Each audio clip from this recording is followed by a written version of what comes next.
my God, I love that man. I gotta tell you, folks, I am so excited to be here. This week marks my 30-year anniversary as a New York City comedian. I gotta tell you, it feels pretty good to be celebrating it here. I'll never forget, 1992, it was like April 22nd, April 23rd, 1992, did my first set at the Boston Comedy Club, and it was like a Tuesday night. It was, there were maybe 17 people in the audience, and me and 8 hopefuls were about to go up and get slaughtered by a bunch of drunk people who really didn't want to be there. And those 8 hopefuls were Dave Chappelle, Sarah Silverman, Judah Friedlander, myself. It was crazy. I hear they did well. But it was crazy. It was my first time. The host was like, "Hey, give it up. This is the next kid, the Irish kid from Boston. Please give it up for Sean Lynch." And I come up on the stage and I'm like, "Hey, everybody, how you doing?" And one loud guy in the back just goes, "Man, that little kid from The Christmas Story looks like shit." And the audience died laughing. And I was like, "Thanks for the assist, Dave Chappelle." It was all right, man. A lot of younger comedians ask me now. They for some reason they think I'm some sort of weird oracle, even though I'm just an old drunk. But thank you, Mother. Ladies and gentlemen, my sponsor. All for you, Abby. But I'll tell you, crazy thing was people ask me, they said, "How'd you get started?" And if I'm gonna be honest about how I got started in comedy, I have to give a shout out to my mother, who was Maureen Lynch, one of the greatest women that ever lived. 1983. Me and Mom are sitting on the couch. We're watching The Tonight Show with Johnny Carson. For those of you who don't remember Johnny Carson, you're a millennial. For those of you who do, check your prostate. But my mom and I are sitting there on the couch watching. My dad's well asleep. I grew up with 2 voices in my ear. My mom, who had a very melodious Jackie Kennedy type accent. Certain people, New England has 2 types of accents, like a Kennedy accent that's very nice sounding, and then there's the blue collar Boston accent that sounds like a duck choking on a Tic Tac. And so I can't go to the Friars Club without my Harvard tie. And then the other one is just like, "Hey, Mark, where'd you park the car? How's your sister? All right." And so my mom had the Kennedy accent, which was nice. And my dad was off the boat from Donegal, Ireland. He sounded like Liam Neeson right before he got drunk and went on a killing spree in every movie ever. So those were the voices in my head growing up. So 1983, me and Mom were sitting on the couch watching Johnny Carson, and this amazing stand-up comedian came on. Some of you may remember him, Robert Guillaume. Yeah, he had the sitcom Benson. He was amazing. And some of you may remember him from the sitcom Soap. So I'm watching Robert Guillaume, this amazing black comedian, this gentleman, just a real scholar, telling this hilarious story on The Tonight Show. And the story had a moral, and the story had all these jokes and these voices. And I remember turning to my mom at 11 years old, and I said, "I want to do that." And this is why she was so great. She just turns to me and she goes, "You want to do that, kid? All right.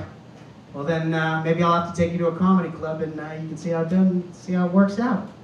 So God bless her. About 2 months later, Robert Guillaume was playing the North Shore Music Theater in Boston. My mom took me to see the show, and I was elated. But what I wasn't really just fascinated for him was Robert Guillaume, who was wonderful, but his opening act, which was a ventriloquist act called Willie, Tyler, and Lester. Yeah, you guys remember Willie, Tyler, and Lester? They were one of the first black ventriloquist acts, and one of the best. They were on Hollywood Squares and a million sitcoms, and the millennials are already getting bored, so I'm going to keep moving. But he's talking about old people stuff.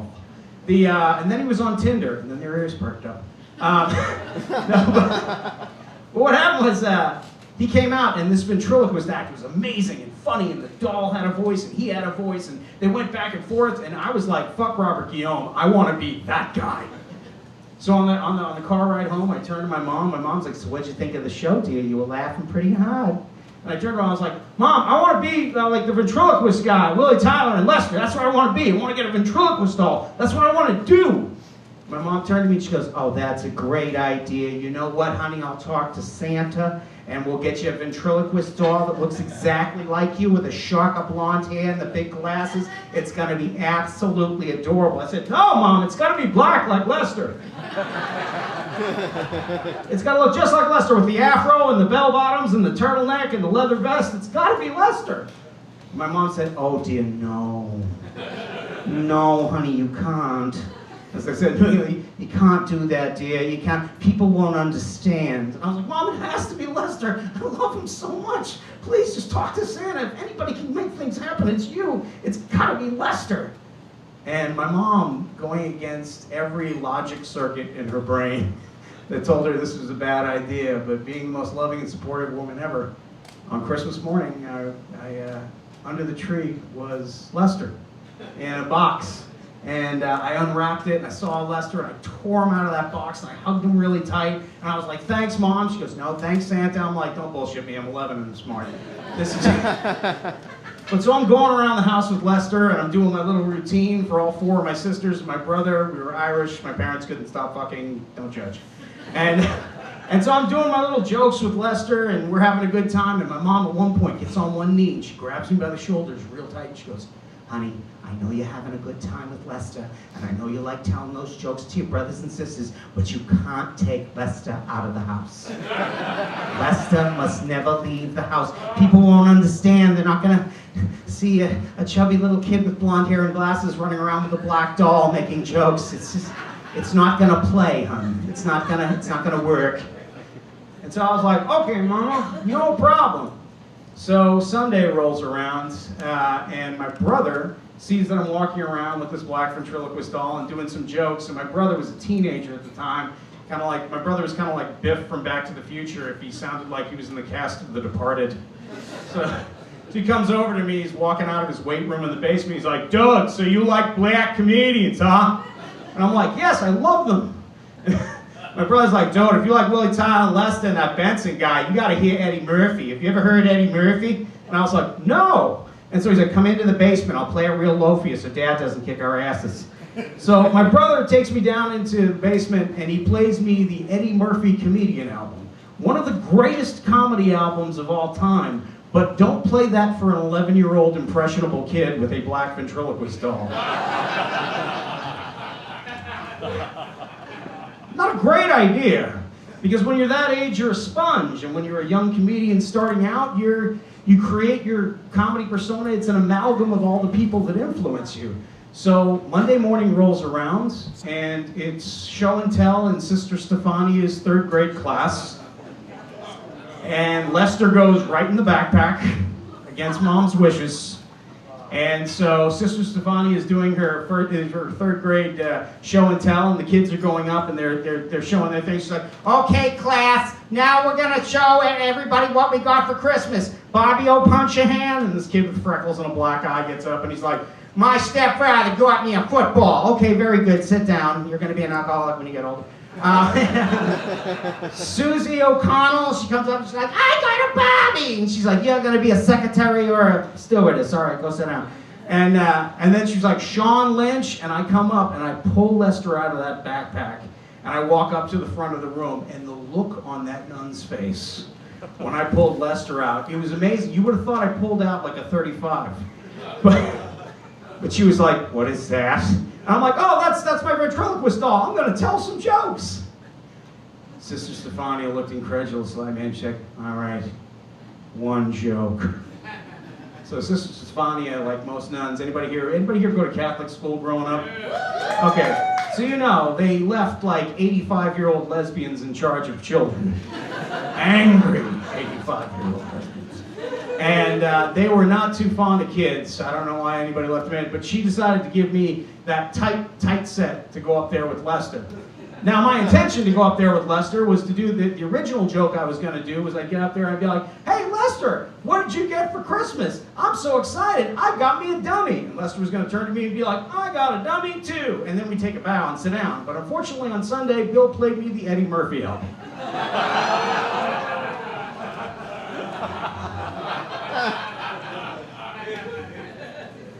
So I got up in front of Sister Stefania's 3rd grade class at St. Pius V School in Boston. And I got up there and I was like, hey, Lester, what did you get for Christmas? And Lester was like, goddamn, motherfucker, why you got that fist up my ass? I know all you altar boys is faggots, but goddamn, man, you squeezing my heart, motherfucker. I ain't fucking playing any of that shit. What are you playing with my turds up in my lower intestine? You fucking freak-ass looking, lazy-eyed motherfucker.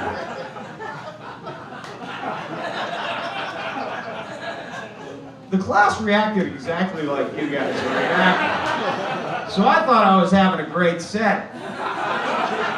But by the time I had gotten to the third motherfucker, Sister Stefania had roused herself from the copy of Boy's Life she was reading in the back of the classroom, realized that I had said motherfucker 3 times in a row with my hand up a black doll's ass, and thought that it's time to close the show.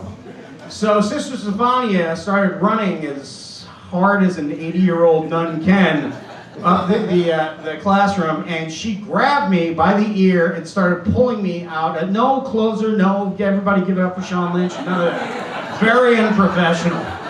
She just grabbed me by the ear and started pulling me out of the class. And then she started pulling me down the hallway towards the principal's office. And for some reason, Lester started going, Attica! Attica! Attica! Help me, I'm being mugged by a lesbian penguin! I hate white people! I hate them! You know. But the best thing was, Sister Stefania turned to the doll, not me, and said, shut up! Which was flattering. I really, talk about suspension of disbelief. I mean, you can boo all you want, Sister Stefania, but you believed. So she drags my ass all the way up to the principal's office. She sits me and the doll down, and then she goes into the principal's office, and then 8 other nuns file in like Darth Vader and decide what's to be done with me. And I'm just sitting there with Lester, and I'm like waiting, because I know they're going to call my mom and dad. If they call my dad, I'm going to get my ass kicked. If I call my mom, they're going to cry. No matter what, I will lose. And in the midst of it, I'm standing there, and all of a sudden Lester just turns to me and goes, white people, am I right? You got that right, Lester. Can't wait to move to New York. It's, well, it is. I mean, ladies and gentlemen, my fiance, she knows because I still have Lester and still bring it to bed.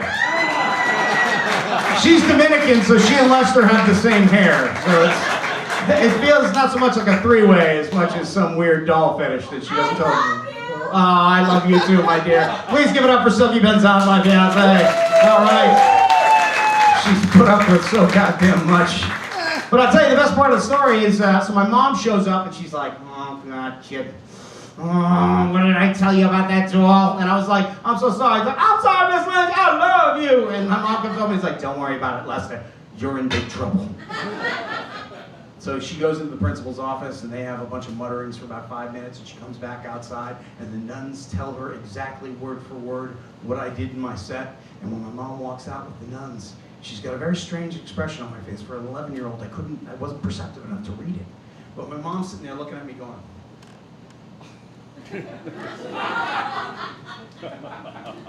I'm like, is there something in her mouth? What the fuck is going on here? And the nuns look at her like, do you have anything to say, Mrs. Lynch? And she's like, well, you are in big trouble, mister. I wouldn't want to be you when you get home and I call your father. He's going to put his foot right in your hiney. Come on, you march and you take that doll with you. You march to that car. So my mom takes me out to the car and she's grabbing me by the elbow. And as we're getting to her Volvo, I start to notice that her face is like bubbling like pea soup. And I turn to her, I'm like, this bitch is laughing. And we finally get to the car. She throws me in the car. She sits in the other end. She puts both hands on the steering wheel. She starts laughing. She bangs her forehead on the steering wheel and goes, what am I going to do with you, kid? And I turned to her and I said, well, you're just going to have to love me for as long as it lasts. So we did. Forever. She's a great mom. I know it's not a great punchline, but man, what a mom. Thank you. I gotta say, both of my parents have gone on to their just rewards, not Florida, but they both had a huge influence on my life. I mean, it's funny now. If any of you guys saw the handsome young man who's playing jazz in the beginning of the show, that is my nephew Gabriel. Very, very, very talented young cat that I had come out to stay with me so he could practice his jazz and be a part of this incredible New York cultural scene. And so far, so good, kid. I love you. You're great. Thank you. Gabriel, give it over. It is interesting. interesting living with a handsome, tall 21-year-old at 50. I've had to relearn certain things. It's interesting because he's at the beginning of everything, so he's like out and meeting people and on the prowl, and me, I'm like, I gotta check my prostate. I'm gonna just, after the comedy show, I'm just gonna watch Murder, She Wrote and take an Ambutol and pass out on the dog. But what's interesting is he was asking me the other day, and I guess this is a pertinent question for a millennial. He asked me if I'd ever been on Tinder. And I was like, no, I have people skills. Like for millennials, they just love that Tinder. It's just swipe, herpes, bye. Like for them, it's like the most natural thing in the whole wide world. And I could never get into Tinder or Bumble or Flimber or too many goats or not enough octopuses or whatever the hell like millennials are sloshing gonorrhea on the internet. But one of the biggest reasons I could never get on Tinder was because of the way that I was raised. I was raised by my parents, who were married for 63 years and in love every day of the 63 years, which is pretty amazing. Yeah. And whenever somebody would talk about, like going on Tinder or dating and stuff like that, I realized I would never want to date or even have sex with a woman that didn't have those feelings and that love and that passion that my parents had. Like, do you ever listen to your parents or your grandparents tell the story about how they met? And it's so much more romantic than any of the shit you have. Like your grandfather would be like, I came home from the war and I saw your grandmother. She was working at the Coney Island Cyclone and I gave her 4 daisies and 6 months later your father was born. The math is kind of painful sometimes. But you know what I mean? You hear those stories and you're like, oh, I want that. That's awesome. My dad used to get shit-faced every Christmas, and we'd always beg my dad to tell the story about how he and my mom met. It was the best. My dad would be like 18 whiskeys to the wind, and we'd be like, Doc, tell the story about how you met Mom. My dad would always tell the story like, okay, boys, all right, I'll tell you the story, okay? The year was 1959. And me and me 27 brothers found out they were giving away jobs and vaginas in Boston. So we took 27 potatoes and we carved them into canoes, And then we went across the Atlantic in our potato boats in search of employment and possibly a hand job from a fat redhead named Marvin.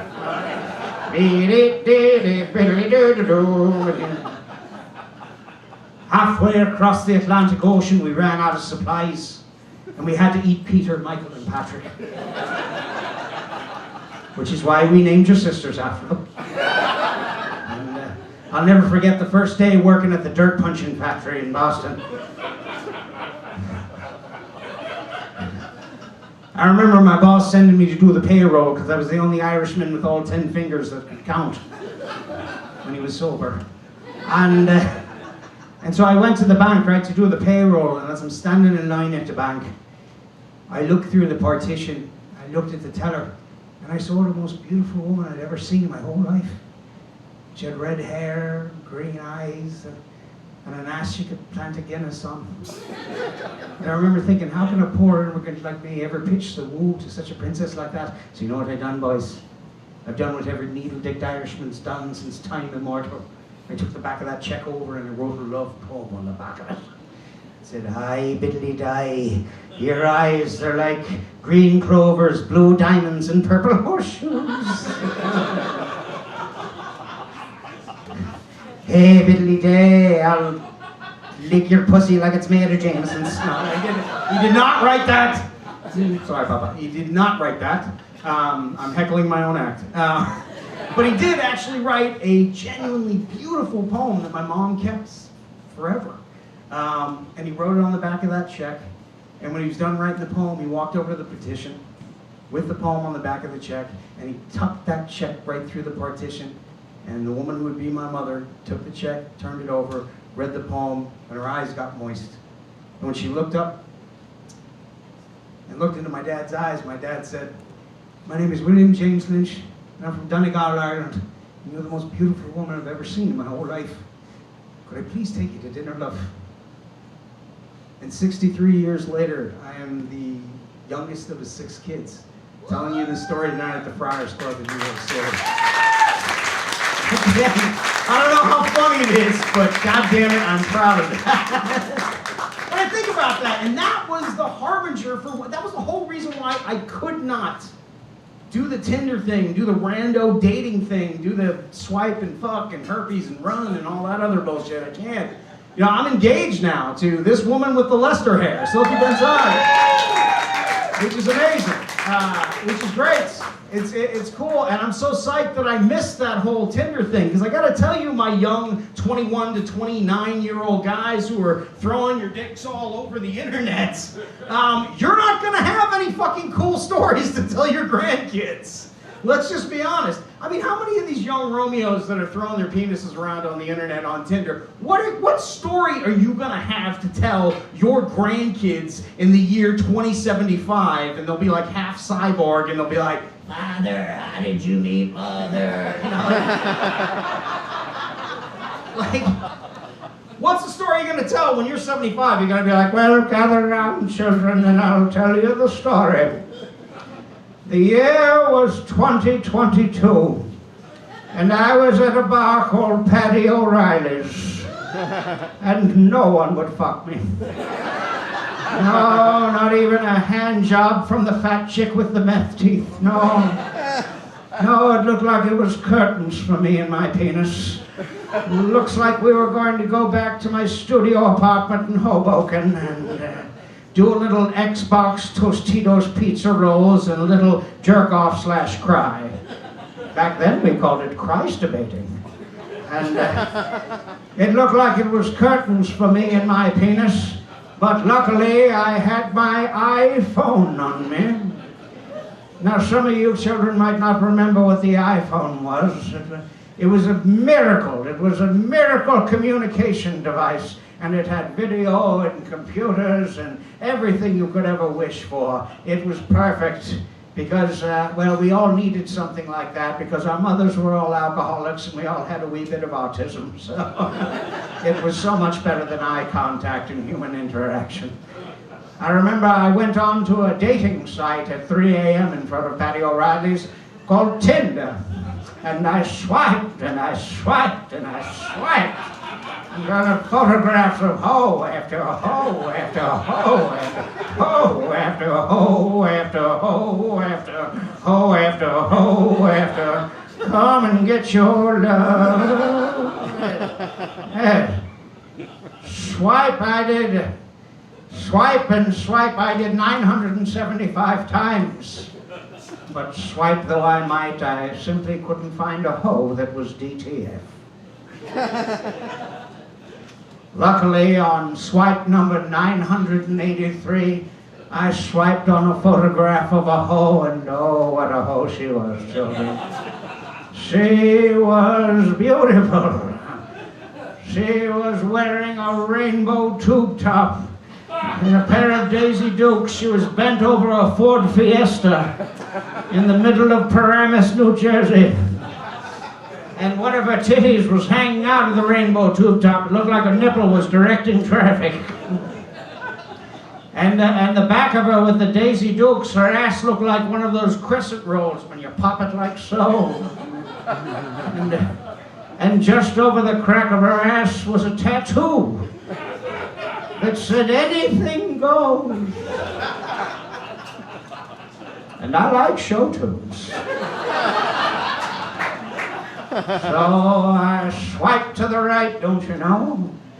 And because she likes young bachelors that look like Drew Carey's bloated corpse, she swiped to the right too. 27 minutes later, we were having sexual relations in a Taco Bell off East 14th Street. Now, it wasn't the way I planned it, but we weren't having sex in the front like animals. We were having sex in the handicap stall in the back. Like two lovers in a Shakespeare couplet. And I remember in that stall as I was banging away at her from behind, at one point she turned around. And for the first time our eyes met.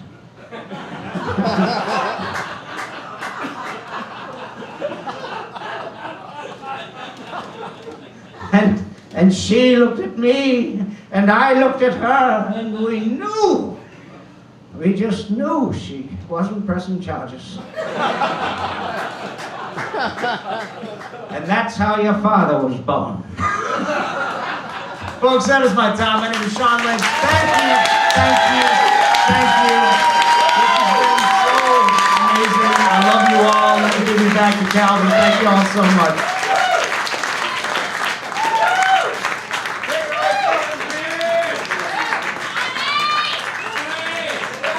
John Lynch, everybody, round of applause.